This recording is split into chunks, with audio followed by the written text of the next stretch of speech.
আসসালামু আলাইকুম, কেমন আছেন সবাই? আজকে এখানে হচ্ছে বাসায় ফুচকা নিয়ে আসা হলো, নিজেরা এখন রেডি করব। আর এটা হচ্ছে আমাদের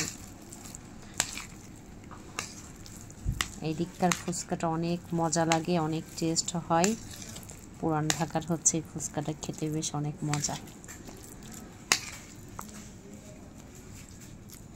এই ফুচকাটা একবার খেলে বারবার খেতে ইচ্ছা করে।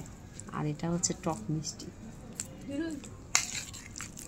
মিষ্টি, আরেকটা হচ্ছে দই টক আছে।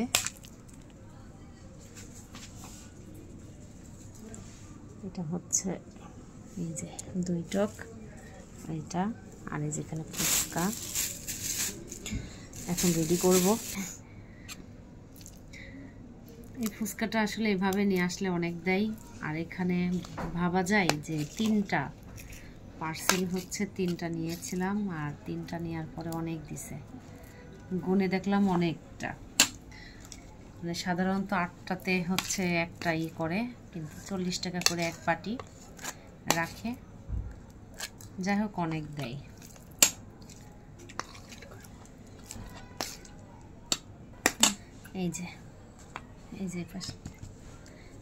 এই যেগুলো রেডি করছি, আরও এখানে আছে। তারপরে এখানে যে রেডি করব এখনো, আর এই যে 2 রকমের টক। এই যে টকগুলো অনেক মিষ্টি এবং খুবই ভালো লাগে, টক মিষ্টি।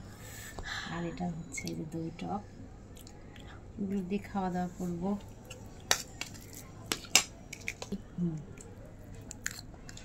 যাই হোক একটা টেস্ট করে দেখি কেমন হলো। এই যে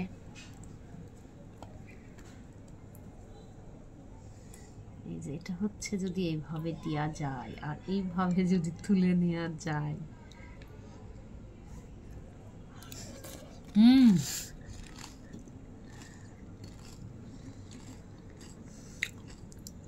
অনেক মজা, অনেক টেস্ট, যা বোঝাতে পারবো না। যে একবার খায় সে বারবার খেতে চলে যায়।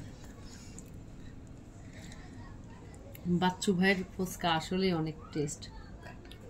আর মিটফোর্ড হসপিটালের সঙ্গে হচ্ছে এই বাচ্চু ভাইয়ের ফুচকাটা বিক্রি হয়। আসলে যতবার খেলাম ততবারই মজা। আর তার দোকানে অনেক ভিড়, অনেক। ফুচকাটার স্বাদটা আসলে টকটার জন্যই বেশি, এই টকটার জন্যই বেশি টেস্ট। যাই হোক ফুচকাটা কেমন হলো দেখে তো অনেক লোভ লাগতেছে। আজকের মতো এখানেই শেষ করলাম। ভালো থাকবেন, আল্লাহ হাফেজ।